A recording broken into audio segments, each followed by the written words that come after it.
Hola, te saludo nuevamente Ubaldo Acosta. Espero que estés listo para comenzar con esta lección. A continuación, vamos a estudiar la introducción a JDBC. ¿Estás listo? ¡Vamos!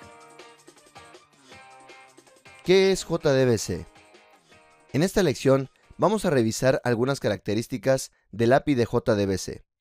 En primer lugar, definiremos qué es un API, qué es JDBC y veremos cuáles son los pasos generales para utilizar JDBC con el objetivo de consultar y modificar la información de una base de datos relacional, sin importar cuál sea la base de datos relacional que deseemos utilizar, como pueden ser los motores de base de datos de MySQL, Oracle, Microsoft SQL Server, Postgres o cualquier otro motor de base de datos.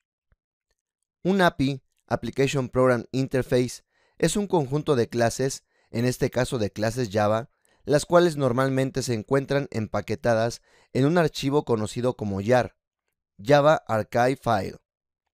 Estas clases cumplen una función muy específica, por ejemplo, la tarea de conectarse a una base de datos en particular, como puede ser MySQL, Oracle, etc. Para este curso utilizaremos el API de JDBC. Ahora, veamos qué es JDBC. JDBC significa Java Database Connectivity y es un API estándar de Java. Se utiliza para conectarnos a una base de datos.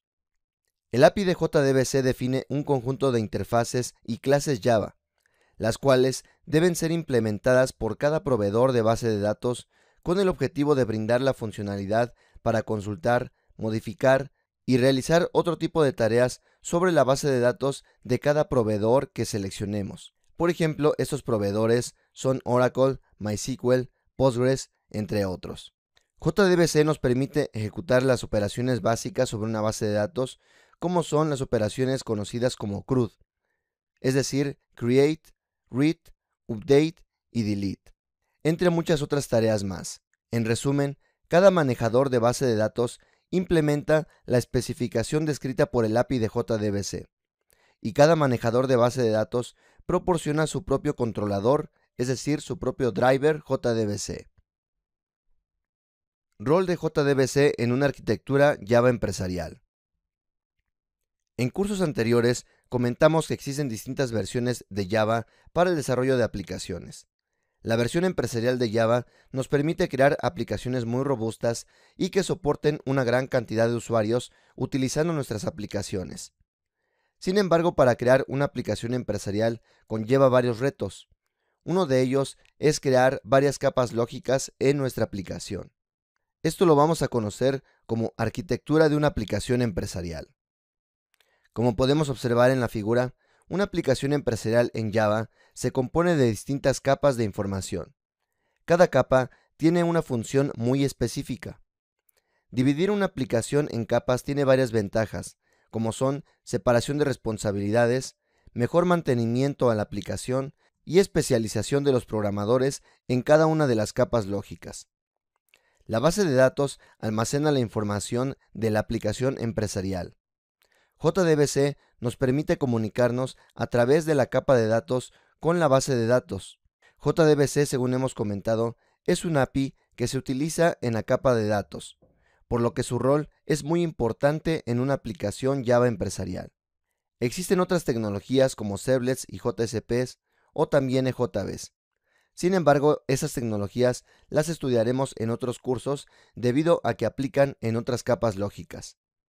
En este curso nos enfocaremos en crear una capa de datos lo más robusta posible, aplicando patrones de diseño y las mejores prácticas con el objetivo de que la capa de datos que creemos sea la base para tus propias aplicaciones Java del mundo real. Pasos básicos para utilizar JDBC. Ahora vamos a revisar los pasos básicos para utilizar JDBC. En primer lugar, lo que tenemos que hacer es descargar el driver o controlador de JDBC dependiendo de la base de datos que vamos a utilizar.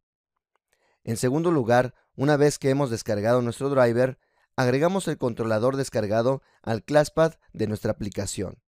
El ClassPath de la aplicación es la ruta donde se van a encontrar nuestras clases y archivos JAR que vamos a utilizar dentro de nuestra aplicación. La palabra ClassPath se compone de class, que hace referencia a las clases, y path, que significa una ruta o camino donde se encuentran estas clases. Como tercer paso, vamos a crear una clase de Java, y en esta clase necesitamos realizar los siguientes pasos. En primer lugar, vamos a agregar el código para registrar el driver JDBC que vayamos a utilizar, según la base de datos seleccionada. Posteriormente, agregamos el código necesario para crear una conexión a la base de datos deseada. Luego, creamos un objeto de tipo statement, que nos va a permitir ejecutar el query que deseemos. Recordemos que un query o consulta de SQL es el que nos permitirá consultar o modificar la información de la base de datos que estemos utilizando. El siguiente paso es ejecutar la sentencia SQL que hayamos seleccionado, y podemos procesarla dependiendo del tipo de sentencia que hayamos ejecutado. Como último paso, vamos a cerrar la conexión de base de datos que hayamos abierto, así como cualquier otro objeto, como pudo haber sido el objeto statement o cualquier otro que hayamos utilizado para ejecutar nuestras sentencias SQL. Así que estos son los pasos más básicos para poder utilizar JDBC en nuestras aplicaciones Java. A continuación, vamos a crear un ejemplo para conectarnos a nuestra base de datos de MySQL que ya hemos instalado previamente.